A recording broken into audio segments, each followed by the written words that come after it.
एक है, या तो परमात्मा जाने या कोई ऋषि इनको जान सकता है कि जीवात्मा संसार के अंदर कितनी है। जीवात्मा भी सत्य है, लेकिन जीवात्मा के अंदर एक गुण और विशेषता का है, ये चेतन भी है। इसके अंदर जागरूकता है, इसके अंदर सुख को, दुख को, हानि को, लाभ को, भूख को, प्यास को, मान को, अपमान को सहन करने की और सुनने की, समझने की जागृति है। इसका ये लक्षण है। ये सत्य होते हुए चेतनता का भी इसके अंदर कार्य है, लेकिन इसके अंदर एक अल्पज्यता का भी गुण है, ये पूर्ण नहीं है। और जो तीसरी सत्ता सत्य है, वो परम पिता परमात्मा है। वो सत्य भी है, वो चेतन भी है, वो क्रियाशील है, वो सब कुछ जानता है, सब कुछ कर सकता है। लेकिन इतना सब कुछ करने के बाद भी एक उसका स्वरूप है जो आनंद स्वरूप है। वो हमेशा आनंद में रहता है और सारे के सारे संसार के लोग उस सच्चिदानंद को जानने के लिए ही प्रयत्न करते हैं। उसके अंदर सत्य भी है, वो चेतन भी है, क्रियाशीलता भी है और आनंद स्वरूप है। आप हम सब जो भी है आनंद से रहित हैं और आनंद की प्राप्ति के लिए ही सत्संग किया जाता है, आनंद की प्राप्ति के लिए ही स्वाध्याय किया जाता है, आनंद की प्राप्ति के लिए ही दूसरों की सेवा की जाती है, आनंद की प्राप्ति के लिए ही अच्छे लोगों की संगति की जाती है और आनंद की प्राप्ति सेवा से प्राप्त होती है। हम भी आनंद के अभिलाषी बनकर मनुष्य का जीवन जी रहे हैं। अब आनंद की प्राप्ति कैसे हो, इसके लिए हमारे ऋषियों ने प्यारे प्रभु परमात्मा से समाधिस्थ होकर वेद की उन ऋचाओं को हमारे सामने प्रस्तुत किया है, जिसके कारण हमको आनंद की प्राप्ति हो जाती है। आप थोड़ा गौर से सुनेंगे और अपने जीवन में उस आनंद को प्राप्त कर सकते हैं जो परमात्मा के पास है। केवल वो किसी भी बड़े से बड़े राज्य अधिकारी के पास नहीं है, बड़े से बड़े धनपति के पास नहीं है, बड़े से बड़े बलवान के पास नहीं है। वो शक्ति और वो आनंद अगर कहीं है तो उसका नाम है ईश्वर, उसके पास है। अब जिसके पास जो वस्तु है उसे हम वहीं से प्राप्त कर सकते हैं। कपड़े की आवश्यकता है और जूते की दुकान में जाकर मांगेंगे तो नहीं मिलेगा। आज संसार के लोग आनंद को ये संसार के भौतिक पदार्थों में ढूंढना चाहते हैं। इन भौतिक पदार्थों में सुख तो है और वो भी क्षणिक है, पूर्णकालिक नहीं है। लेकिन वो प्यारे प्रभु परमात्मा के पास जो आनंद है वो पूर्णकालिक बन जाता है जब हम उसे प्राप्त करना शुरू कर देते हैं। उसने अपने वेद के मंत्रों के माध्यम से समझाया। यजुर्वेद के 40वें अध्याय के पहले मंत्र में ही मनुष्य को समझाते हुए कहा, ईशावास्यमिदं सर्वं यत् किंचित् जगत्यां जगत्तेन तत्तेन भुंजिथा मा हृदय कश्चिदधनम।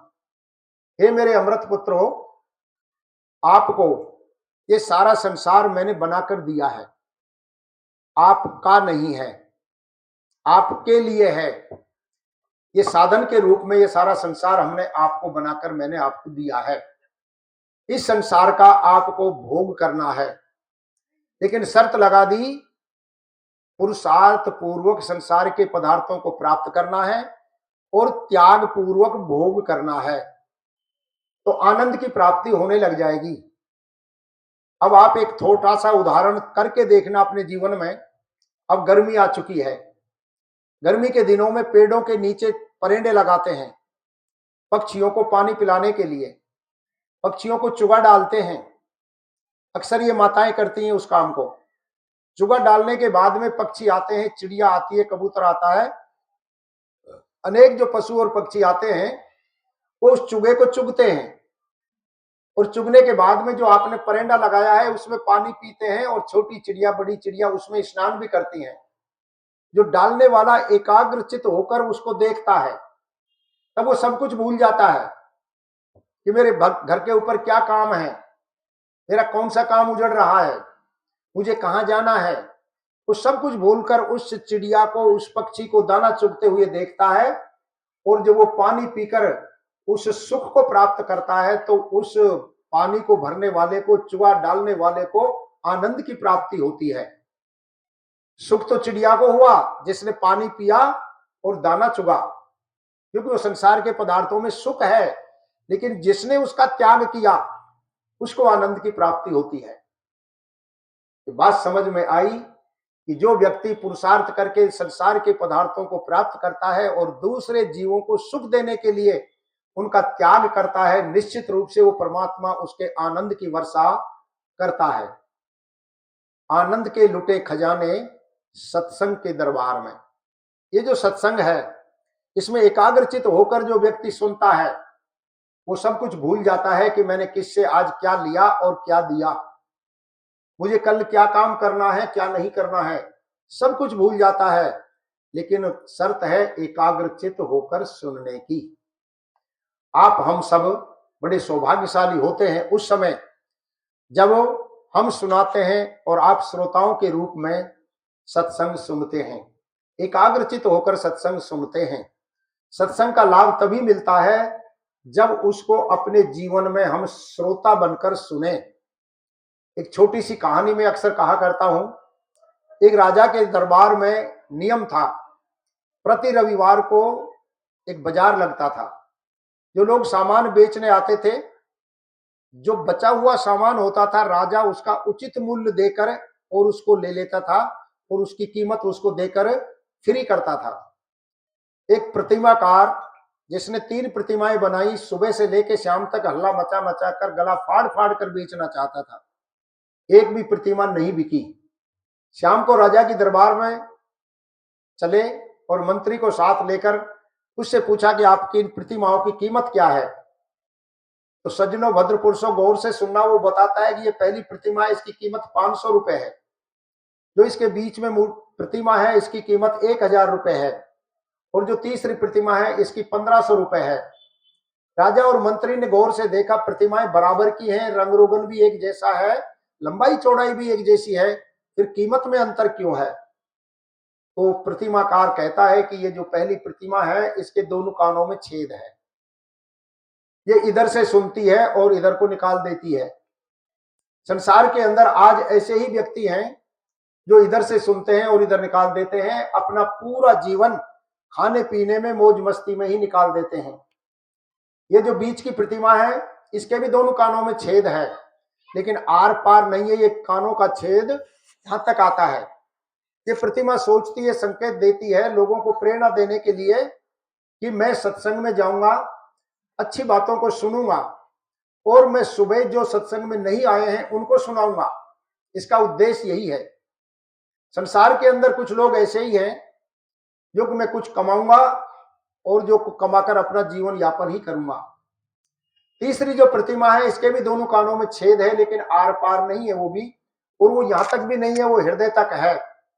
ये प्रतिमा इस बात का संकेत करती है कि मैं संसार में आया हूं, अच्छे श्रेष्ठ उत्तम कर्मों को करूंगा, सत्संग में जाऊंगा, स्वाध्याय करूंगा, अच्छे लोगों की संगति करके श्रद्धा पूर्वक, और जो मुझे लाभ होगा उस लाभ को अपने जीवन में धारण करके और उस लाभ की इस मुख से व्याख्या करूंगा कि मैं अमुक सत्संग में गया, अमुक जगह पर जाकर मैंने इस अच्छाई को धारण किया और उस अच्छाई से मुझे इतना सुख मिला कि मेरा जीवन सुख में हो गया। इसलिए इस तीसरी वाली प्रतिमा की कीमत 1500 रुपए है। अब सज्जनों, श्रेष्ठ जनों, आप हम सब लोगों को इस संसार में किस तरीके से जीना है, 500 रुपए वाली प्रतिमा बनकर, 1000 रुपए वाली प्रतिमा बनकर या 1500 रुपए वाली प्रतिमा बनकर जीना है। यही सत्संग में लाभ प्राप्त करने के लिए हमें बड़े गौर से सत्संग को सुनना चाहिए। आए मिलकर उस प्यारे प्रभु परमात्मा के बारे में जो चर्चा चल रही है कि अगर उसको हमने नहीं जाना तो फिर हमने कुछ भी नहीं जाना। आज परमात्मा के नाम के ऊपर भी बड़ा झंझट है। कोई कहता है कि उसका नाम विष्णु है, कोई कहता है महेश है, कोई कहता है ब्रह्मा है, कोई कहता है लक्ष्मी है, कोई कहता है सरस्वती है, कोई कहता है गणेश है, कोई उसको किस नाम से पुकारता है, कोई मंगल बुध बृहस्पति आदि आदि नामों से उस परमात्मा को बुलाया जाता है, पुकारा जाता है। कोई अल्लाह के नाम से पुकारते हैं तो कोई राम के नाम से पुकारते हैं, कोई ईसा मसीह के नाम से पुकारते हैं तो कोई गौतम बुद्ध और महावीर के नाम से पुकारते हैं। लेकिन वेद के अंदर उस प्यारे प्रभु परमात्मा का नाम ओम है। ओम क्यों है? क्योंकि परमात्मा के जितने भी जो नाम है, गुण है, कर्म है, स्वभाव है, वो 3 जगह घटित हो जाते हैं। पहला उसका नाम है जो ओम की व्याख्या करता है वो इतना विराट है। सारे ब्रह्मांड की विराटता को देखने से पता चलता है कि वो परमात्मा कितना विराट है। एक नाम उसका विराट भी है, एक नाम उसका विश्व रूप है। जर्रे जर्रे में झांकी है भगवान की। जो रूप हम आंखों से देखते हैं, ऐसी कोई जगह नहीं है जहां परमात्मा ना हो। उसको इस रूप से भी जाने जाते हैं। एक उसको अग्नि के नाम से भी जानते हैं। जिस तरीके से अग्नि पवित्र होती है, वो परमात्मा भी हमेशा पवित्र रहता है। अग्नि में कितनी भी गंदी से गंदी चीज डाल दो, उसकी पवित्रता नष्ट नहीं होती है। गंदी जली हुई चीज को डालकर वो जलाकर उसको भी पवित्र कर देती है।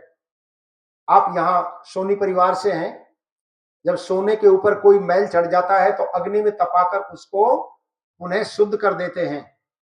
लोहे के ऊपर जंग लग जाता है तो अग्नि में तपाकर उसे उन्हें शुद्ध कर देते हैं। तो एक नाम परमात्मा का अग्नि भी है। यारे प्रभु परमात्मा ने 4 वेदों के अंदर जो हमको समझाने का प्रयास किया है, उसमें ऋग्वेद के पहले मंत्र का पहला अक्षर ही है अग्नि मीडे पुरोहितम यजस देव मृतिजम होतारम रतन धात्मम। वो परमात्मा कैसा है? अग्नि की तरह प्रकाशमान है। जहां जहां अग्नि है वहां वहां प्रकाश है। ये वल्लभ के द्वारा, मनुष्य के द्वारा कृति बनाई हुई अग्नि है, इसके अंदर भी और प्रकाश भी है। सूर्य के अंदर भी अग्नि है और प्रकाश भी है, ऊर्जा भी है। वो परमात्मा इस तरीके से ज्ञान के द्वारा, शक्ति सामर्थ्य के द्वारा आप हम सब लोगों को प्रकाशित कर रहा है, इसलिए उसका एक नाम अग्नि भी है।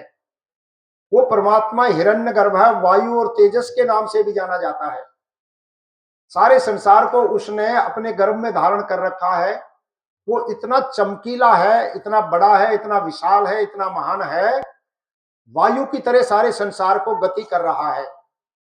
पृथ्वी घूम रही है। भूगोल के वैज्ञानिक और भूगोल के छात्र इस चीज को अच्छी तरह से जानते हैं कि पृथ्वी भी घूम रही है, बृहस्पति भी घूम रहा है, सूर्य भी घूम रहा है, चंद्रमा भी घूम रहा है और इतनी तेज गति से घूम रहे हैं